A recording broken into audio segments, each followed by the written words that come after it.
on, the lure of greener pastures has seen hundreds of Zimbabweans being exploited in foreign countries. Last year, more than 100 women were repatriated from Oman, where they had been trafficked on the pretext of better paying jobs. On Wednesday, authorities unveiled an action plan in Harare to combat this scourge. We get more from the following report. Zimbabwe has declared war on human trafficking. For years, traffickers have been exploiting Zimbabwean adults for forced labor in foreign countries. In 2022 alone, Zimbabwe repatriated more than 100 women who had been trafficked to Oman. Today, the country launched Trafficking in Persons National Plan of Action 2023 to 2028. The action plan aims to provide a framework on combating trafficking of persons. In 2022, the country witnessed a new unfortunate trend where our young women were lured to travel to Oman, again on lucrative job offers. The working condition that we learned they were subsequently being subjected to clearly pointed to the crime of trafficking in persons, and again we reacted. We welcome the 20 returnees who are here. The government, through the Anti-Trafficking Inter-Ministerial Committee, worked expeditiously to facilitate and secure the repatriation of more than 131 citizens, mostly women, back to Zimbabwe. We also put in place a program for medical and psychosocial support for the victims and their families. Vice President Chiwenga noted the need to review laws on trafficking in persons decisively to deal with the growing criminal trend. Trafficking in persons is a real and present danger.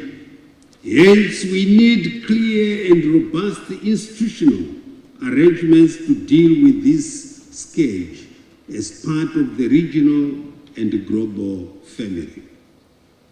Our trafficking in persons national plan of action was therefore crafted to guide on how we tackle this challenge.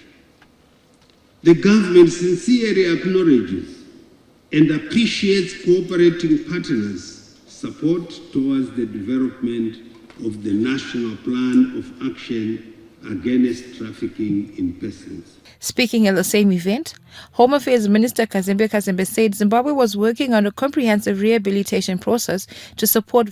I mean, when you think about this situation, Tando, you just start thinking of, somebody is... I mean, you look at I'll say myself, I'm so desperate, I need a job, I need better health, better, power cuts are there, and I just want to be in a place where there's better power cuts.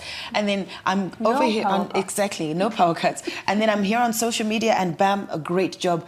I mean, what would you say about this person? Am I going to be doing my due diligence, or am I just going to be saying, yes, this is an opportunity? You're just going to jump into it. Yeah. The sad part about social media is I think they penetrate into your thoughts. I don't know how it works. But the other day I was thinking of buying a cologne and suddenly I'm seeing cologne adverts. I didn't even type it or anything. It's become that dangerous, actually. So now when you're thinking about something, I don't know how it navigates that you need a job or something. But people should just be careful. You have to, dig deeper and research and maybe find people who've been there, because you can't just wake up and go because you're desperate. Yeah, it's so very true. Sometimes you just need to follow the procedures, maybe even go to the embassy and ask, is there such a thing? Is this legit? Yes. And that's the thing. I mean, I do have actually a very close friend of mine who was in that kind of situation. She went and then she just, her describing the ordeal she went through, she just says, I almost died, literally, because they're so rough out there. So it's your life on the line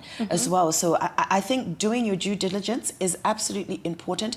And, sometimes don't just jump for these opportunities, because it's not always green on the other side. And do your research, speak to people around you, have some guidance as to what is happening around you, because your life is actually really important. And you never want to be caught out in that kind of situation. I never want you to be caught out, because you've got a great job here and you're not going anywhere. And we love you too. I'll leave you. Until you drink coffee with caffeine. Right. I'm leaving you. Okay. Coffee with caffeine, guys. But you know what? Yes, let's be serious on job huntings and things like that. We have great referrals, and please make sure that you are keeping your